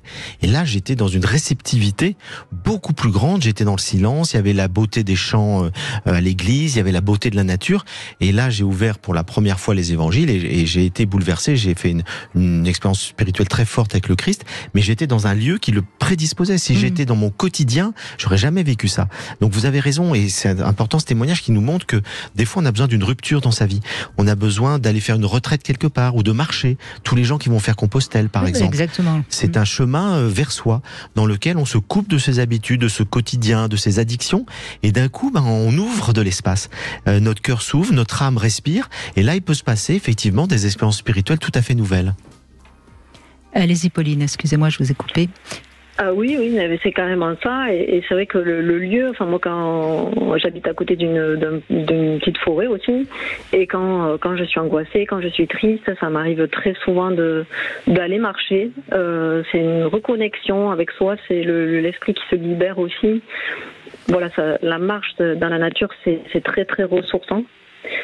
Et aussi, donc, je m'intéresse à d'autres religions. Autant j'ai pu lire un petit peu sur la religion juive, musulmane, et aussi sur le bouddhisme, sur lequel je me sens un peu plus proche, en tout cas le bouddhisme. Mais c'est juste par rapport au fait que, vous en avez parlé tout à l'heure, c'est expérimenter soi-même, en fait, expérimenter soi-même les choses pour créer ses propres rituels, en fait. C'est ce qui me parle le plus aujourd'hui. Je m'inspire de différentes choses qui me parlent, qui résonnent en moi. et je me sens connectée et je me sens soutenue aussi des fois dans des choix que j'ai à faire dans ma vie. Et vous parliez tout à l'heure de la prière. Est-ce que vous continuez de prier et comment est-ce que ça vous soutient ? Oui, alors je continue de prier, ça me soutient, je me sens entourée. Alors j'ai des rituels en fait, j'ai des rituels le matin, j'essaie de le pratiquer le plus souvent possible, mais j'ai des enfants en bas âge et du coup des fois je manque de temps. Je prie, mais j'ai créé mes prières en fait. Voilà, avec mes mots, juste en étant sincère, le cœur ouvert. Et en étant connecté au ciel et à la terre, en fait. Voilà, je me dis souvent ça, en fait, personnellement. Je me connecte à la terre et au ciel, et je me recentre sur moi, en fait. Alors c'est vrai que la prière, je dis ça parce que des gens confondent souvent méditation et prière. La méditation, c'est sans objet, c'est-à-dire que la méditation, c'est un temps de silence intérieur où on essaye de s'ouvrir à ce qui est, de vivre dans l'instant présent. La prière, c'est une reliaison, on se relie à quelqu'un ou à quelque chose, ou à la vie, ou à l'univers, ou à Dieu, peu importe le nom qu'on donne, mais c'est un lien dans lequel on s'adresse, on parle, et puis peut-être on reçoit, peut-être qu'on écoute. Et c'est vrai que c'est une des formes les plus universelles dans toutes les spiritualités du monde. Il y a la prière, il y a la méditation, il y a ces deux mouvements. La méditation, on s'assied, on va à l'intérieur de soi, c'est plutôt un mouvement d'introspection et de silence. Et la prière, on s'ouvre, on écarte les bras et on remercie et on prie. Et moi, il m'arrive très souvent de dire merci. Simplement, mais je sais pas à qui je m'adresse, mais peu importe, je m'adresse à Dieu, à l'univers, au monde, et je dis merci parce que je sens que la vie me sourit, je sens que j'ai reçu un cadeau de la vie, et je trouve que cette relation par la prière au monde, c'est un des moments de la respiration les plus importantes, je pense, de la vie spirituelle. Enfin, en tout cas, c'est ce que vous semblez expérimenter aussi. Oui, je suis souvent en gratitude aussi envers tout ce que j'ai, et ça apporte de la joie. Et d'ailleurs, je voulais revenir sur ça, puisque j'étais aussi, j'ai vraiment adoré, je vous aime beaucoup Frédéric Lenoir, j'ai vraiment adoré votre livre La puissance de la joie. Il est formidable, oui. Ouais, on va revenir justement. Tiens, ce sera notre love conseil, ce fameux élan vital. Et restez avec nous, Pauline. Et on va y revenir parce que je crois quand même. Enfin, c'est quelque chose dont je parle souvent. Et je crois que c'est vraiment bien une petite piqûre de rappel d'élan vital. À tout de suite. 14h-16h, Brigitte Lahaie, Sud Radio. Cam4.fr, le plus grand site de webcam live réservé aux adultes. Brigitte Lahaie, Sud Radio, le Love Conseil. Eh bien, Frédéric Lenoir, c'est grâce à Pauline qu'on va parler de ce désir, de cet élan vital. Alors, Pauline, vous avez parlé d'un livre qui existe en poche de Frédéric Lenoir, la puissance de la joie. Le dernier, juste avant l'Odyssée du sacré, Frédéric Lenoir, c'était le désir, une philosophie. Et dans ce livre, vous insistez énormément sur ce qu'on appelle l'élan vital, cette sorte de force libidinale qui nous donne envie d'avoir envie, au sens large du terme. La puissance désirante. Voilà. Oui. Et je crois, Pauline, c'est de ça aussi dont vous avez envie de parler. Alors, je ne sais pas on a peut-être perdu Pauline, c'est pas grave. Justement, est-ce que le sacré aide à cet élan vital? Moi, ce que je constate, je pense qu'il n'est jamais éteint, mais je constate qu'il est quand même chez beaucoup de personnes étouffé par des peurs, des inhibitions, etc. Alors, mais est-ce que le sacré le permet de l'éveiller? Qu'est-ce que vous êtes d'accord, c'est très inégal chez les gens. Je crois que l'élan vital, c'est l'expression du philosophe Bergson, mais elle dit quelque chose de très juste. C'est que dans la vie, dans le mouvement de la vie, de l'apparition de la vie sur Terre, il y a un élan vital qui fait que la vie se développe, dépasse tous les obstacles parce qu'elle veut continuer de vivre, et donc cette volonté de vivre. On voit le nourrisson pour sortir du ventre de sa mère, il faut un sacré élan. La puissance vitale, elle est là, elle est inscrite au cœur de la vie.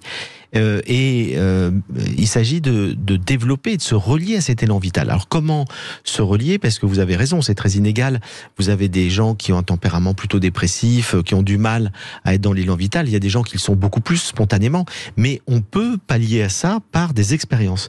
Et les expériences qui nourrissent le plus et qui développent le plus l'élan vital, d'abord c'est la nature. Parce que la nature, elle est pleine d'élan vital. Il suffit de regarder le printemps, la force, la sève, etc. Donc le fait d'aller s'allonger dans l'herbe, s'adosser à un arbre, marcher dans la forêt, ce qu'on a dit tout à l'heure, c'est des choses qui nous reconnectent à l'élan vital. Et moi, quand je suis fatigué, un peu déprimé et tout, je vais passer du temps dans la nature, ça me ressource, on ressent de l'énergie. Parce que la nature est pleine d'énergie, d'élan vital.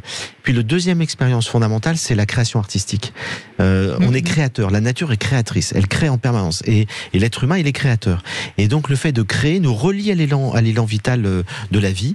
Et donc on le voit bien quand on fait quelque chose, quand on compose, quand on chante, quand on fait un objet, quand un artisan, etc. Et toute forme de créativité, qui est pas que l'art d'ailleurs, l'art c'est l'expression suprême de la créativité, mais il y a plein de formes de créativité. Dès qu'on est créatif, on sent que la vie même augmente en nous. Faire de la cuisine pour des gens qui vont venir ce soir. Et puis une cuisine créative, c'est-à-dire on se dit tiens, je vais rajouter des herbes, je vais tenter ça et tout. Ça nous met dans la joie. Ça augmente notre puissance vitale. Même un chef d'entreprise qui est dans une créativité pas possible pour essayer d'améliorer son business plan, machin truc, ça le met dans la joie. Parce que dès qu'on est créatif, quel que soit le domaine de la créativité, on est effectivement dans une augmentation de la puissance vitale et donc dans une augmentation de la joie de vivre. Et donc il s'agit de trouver, puis il y a l'amour, évidemment, c'est le troisième grande expérience, et l'amour et la sexualité. C'est-à-dire que l'amour, le fait d'être relié par le cœur et tout, ça nous met dans la joie, ça nous agrandit notre cœur. On dit bien que ça donne des ailes. Ça donne des ailes, l'amour donne des ailes. Et puis la sexualité, c'est une expérience fondamentale d'élan vital. C'est la vie qui cherche à se manifester à travers la vie sexuelle. Et donc il faut essayer de la vivre de la manière la plus joyeuse possible. Et pas triste, parce qu'évidemment il y a des formes de sexualité qui rendent triste. Et puis il y a la musique, chanter. Ça c'est l'art, c'est la création artistique dont je parlais tout à l'heure. Ça évidemment, c'est dès qu'on est créatif, qu'on se met à chanter, dès qu'on compose quelque chose, danser, dès qu'on fabrique une poterie, enfin on danse, dès qu'on danse, on sent que l'énergie vitale augmente. Donc il y a plein d'expériences qui nous mettent dans la joie, qui augmentent l'élan vital. Et puis pour rejoindre ce que disait Pauline, une des expériences qui nous met le plus dans la joie, c'est la gratitude. Le fait de remercier la vie. Eh bien, moi, j'ai expérimenté que de plus en plus, je remercie pour un rien, pour un oui, pour un non. Je suis dans un taxi, je vois un rayon de lumière dans le ciel, au milieu de la pluie, je redis merci. Chaque fois qu'on dit merci, on ressent une joie. C'est-à-dire que la gratitude nous met dans la joie. Merci Frédéric d'être là pour passer ces 2 heures avec nous. Bon, vous êtes plus joyeuse, maintenant vous l'avez dit. Ça y est, je vais mieux. Pauline, vous voulez réagir? Oui. Vous êtes évidemment d'accord, je suppose. Allez-y, je vous en prie. Ah, décidément. Pauline ? Bon, on lui coupe son élan vital. Je ne sais pas ce qui se passe. Bon, écoutez, je sais qu'elle est là. On a entendu un petit oui, mais bon, c'est pas grave. En tout cas, on a fait notre love conseil sur l'élan vital. Vous avez donné les pistes et tous ceux qui peut-être se sentent un peu. Ça, c'est très concret. C'est-à-dire, vous allez mal, allez vous promener dans la nature, faites une activité artistique, allez de chanter dans une chorale, faites de la poterie, vraiment, et puis évidemment essayez dans votre relation amoureuse de vivre des moments dans lesquels le sacré peut être présent à travers une grande qualité d'attention, de présence à l'autre, en se connectant par l'âme. Et ça, je disais tout à l'heure, le regard est essentiel, c'est-à-dire de regarder l'autre, de prendre le temps de se regarder, de développer le lien intérieur avant d'être simplement dans le lien du corps. Alors, je pensais à une chose aussi, puisqu'on va parler avec Pauline d'un jeu. Est-ce que jouer aussi n'est pas une bonne manière de se relier à l'élan vital? Parce qu'on voit les enfants, ils ont souvent cet élan vital. Il y a une forme de créativité. De toute façon, il y a quelque chose de ludique, de joyeux. Donc c'est vrai que le jeu, en tout cas pour les enfants, c'est essentiel, mais pour beaucoup d'adultes aussi. Donc voilà ma transition, c'est Pauline qui est avec nous. Vous avez testé ce jeu justement de chez Marc Dorcel qui s'appelle 69, un jeu érotique pour couple. Bonjour Pauline.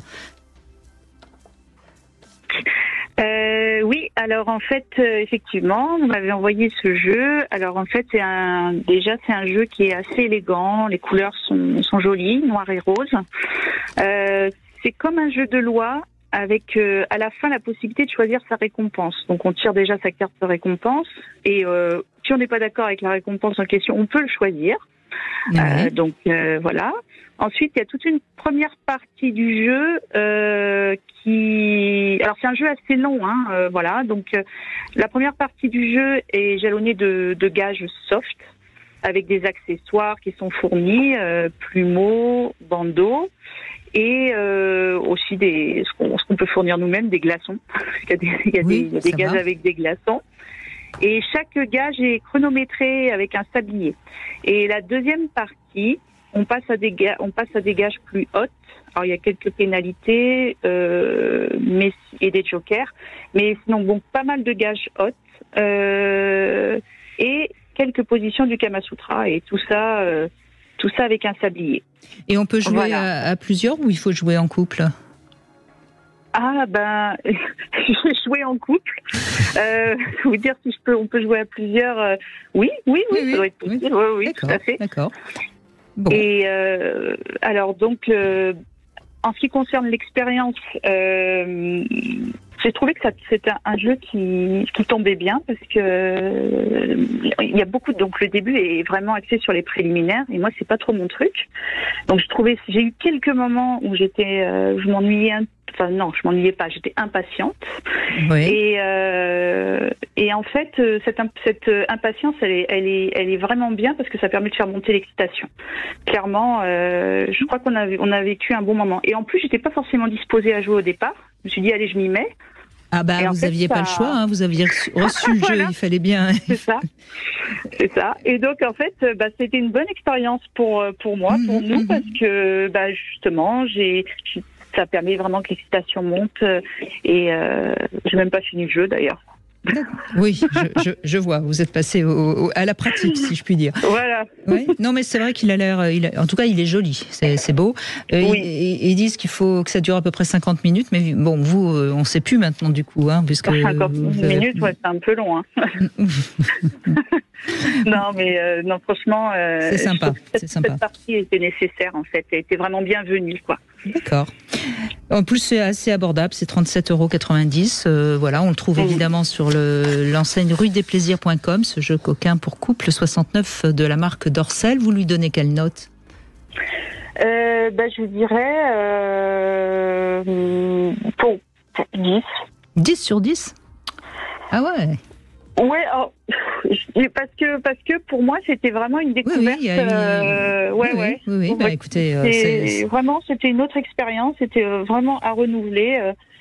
Franchement, j'ai rien à dire. Bon, les pénalités, ça m'a un peu ennuyé, mais bon, et la partie était, je vous dis au début, c'était un peu long, mais finalement, c'est ce qui est nécessaire. D'accord. Écoutez, 10 sur 10, c'est votre note. Et ce jeu coquin pour couple 69 de chez Dorcel, on le trouve sur l'enseigne ruedesplaisirs.com. Merci beaucoup, Pauline. Merci de l'avoir testé. Merci à vous. Non, merci à vous. On continue avec Isabelle qui nous rejoint. Bonjour Isabelle. Bonjour Brigitte. Bonjour Frédéric. Bonjour Isabelle. Et on revient sur la nature avec vous. Oui. Moi, je vais demander que mon studio soit en pleine nature dorénavant. Ah oui, c'est formidable, parce que bon, vous avez beaucoup parlé de la nature. Mon témoignage, du coup, est peut-être redondant encore une fois sur l'importance de la nature dans nos vies, dans le sens qu'on a à notre vie, et comment on est dans le monde. Voilà. En fait, je suis née dans la religion catholique. Oui. Ma famille n'est pas pratiquante, mais bon, de tradition catholique. Et j'ai fait le catéchisme. Et on nous parlait de la Vierge Marie, des choses que je trouvais mais complètement pas croyables. Et qu'on nous demandait de croire comme ça. Et pour moi, c'était pas possible. Ça n'avait pas de sens. Et on nous expliquait pas. On nous disait, tu fais telle prière, le Notre Père, le ci, le là, et c'est comme ça.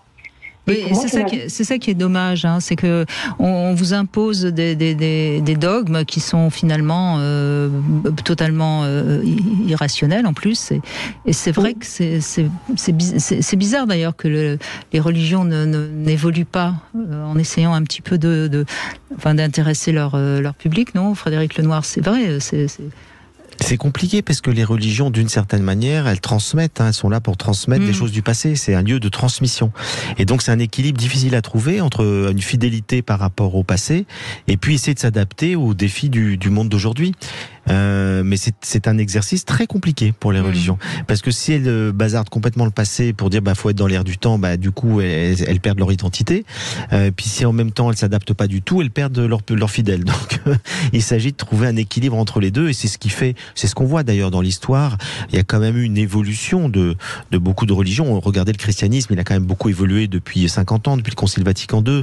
Il y a 50 ans, on disait encore hors de l'Église, point de salut. C'est-à-dire que les gens qui n'étaient pas baptisés, on pensait qu'ils allaient en enfer. Aujourd'hui, plus aucun prêtre catholique ne dit ça, et au contraire, il y a un dialogue interreligieux qui s'est développé, etc.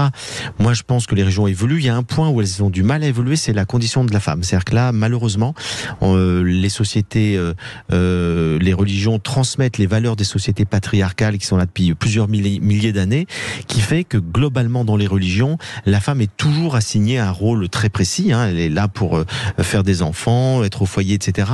Elle peut pas avoir souvent des responsabilités dans les églises. Il y a très très très peu de femmes. Les femmes prêtres, ça n'existe pas.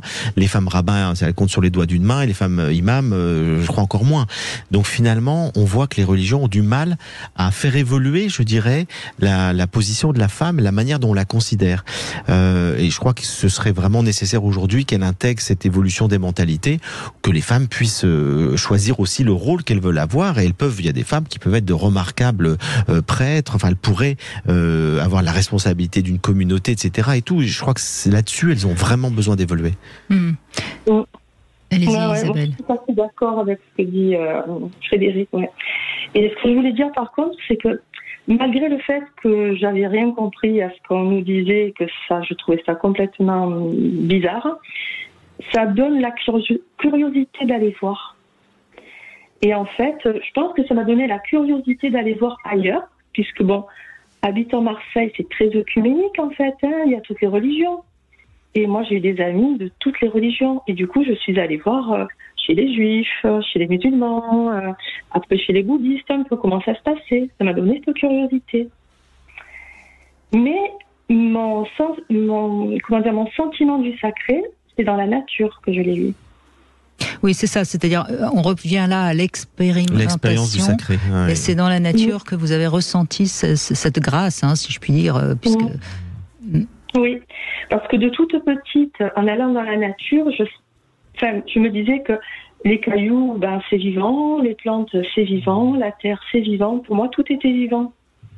Ouais, et en fait, je me suis dit, c'est bizarre parce que je me reconnais nulle part. Ni chez les juifs, ni chez les musulmans, je me reconnaissais nulle part. Et en lisant, je me suis reconnue chez les animistes. Pour moi, c'était ça. Je me suis trouvée comme une religion d'adoption chez les animistes. Tout avait une âme. Et alors, ce qui est intéressant, c'est que l'animisme, je le disais au début de l'émission, c'est la religion première de l'humanité. C'est-à-dire que les hommes préhistoriques étaient animistes. Et ils le sont restés jusqu'au passage du paléolithique au néolithique, c'est-à-dire il y a environ 10 000 ans, où là, l'animisme a commencé à reculer très fortement parce que sont apparus les dieux, les déesses, etc. Mais l'animisme, c'est vraiment l'expérience première. Et ce qui est intéressant, c'est que c'est une religion fondée sur l'expérience. C'est pas une religion avec des dogmes. Il n'y a pas de dogme dans l'animisme. Il n'y a pas de loi. C'est vraiment des êtres expérimentent dans un état modifié de conscience, souvent parce que ils peuvent chanter, danser ou prendre des substances, des plantes hallucinogènes. Et du coup, ils vivent des états modifiés de conscience, les chamans notamment, dans lesquels ils rentrent en contact avec les esprits invisibles de la nature, ils leur parlent, ils échangent avec eux. Donc là, ce que vous expérimentez, et ce que beaucoup cherchent à retrouver finalement, c'est cette expérience du sacré primitif qui se vit dans l'animisme. Et donc on par-delà toutes les religions, les cultures qui ont développé des croyances un peu extérieures auxquelles il faut adhérer sans forcément le ressentir, eh bien on a besoin de revivre le sacré, on a besoin de l'expérimenter, d'où le retour à la nature et d'où le fait qu'il y a un renouveau de l'animisme très fort. Et actuellement, beaucoup de gens sont dans des formes de néo-chamanisme où ils cherchent oui, le chamanisme est ça revient en force. Très, très à la mode, oui. Mais ce que je trouve vraiment intéressant dans votre témoignage, Isabelle, c'est que vous êtes partie de la pensée, à aller chercher intellectuellement, si je puis dire, dans différentes religions, votre vérité, et puis finalement, vous l'avez trouvée grâce à l'expérimentation dans la nature, et là encore, c'est un témoignage qui montre bien l'importance d'expérimenter le sacré, finalement. Tout à fait. Expérimenter physiquement, corporellement. Et puis là, il n'y a plus de doute, parce qu'on l'a ressenti, quoi. Absolument, il n'y a vraiment aucun doute. Et on ne peut plus qu'être très respectueux envers la nature, très, très à l'écoute. Et je suis vraiment, moi je me sens très très très proche de la nature, complètement dedans, très à l'écoute. Vraiment, je ne sais pas comment dire ça, mais d'ailleurs tous les jours j'y vais. Tous les jours je vais dans la nature. Vous l'avez dit très bien, Isabelle, je crois qu'on l'a très bien ressenti en vous écoutant.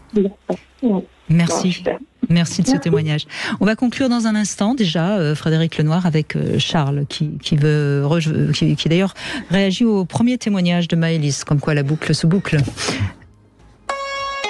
Vous voulez parler à Brigitte Lahaie, 0826 300 300. Cam4.fr, le plus grand site de webcam live réservé aux adultes. 14h-16h, Brigitte Lahaie, Sud Radio.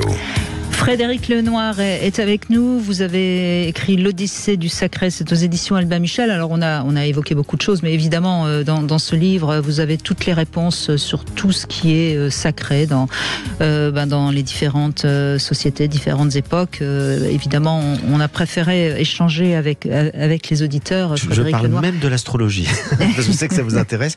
J'ai tout un chapitre sur l'astrologie, qui est une des croyances les plus anciennes de l'humanité. Oui, je sais. Ça existe depuis 5000 ans dans toutes les cultures. Les Chaldéens, les Mésopotamiens, les Égyptiens, les Chinois, etc. Oui, mais je ne suis... Croyance universelle. Je n'en fais pas un dogme doctrinal avec mes auditeurs. Charles, bonjour. Bonjour Brigitte et bonjour Frédéric. Bonjour. Alors, vous revenez sur le premier témoignage de Maëlys. Vous aussi, vous êtes de confession catholique, hein, c'est ça? Exactement, oui. Moi, je suis de confession catholique et ce qu'on nous apprend depuis tout petit, qu'on veuille y croire ou non, finalement, c'est un peu ce que disait la précédente auditrice, c'est-à-dire qu'on nous demande de croire, on nous demande un peu de se plier, c'est assez rigide. Mais malgré tout, ça donne des bases, j'entends, de respect de l'autre, de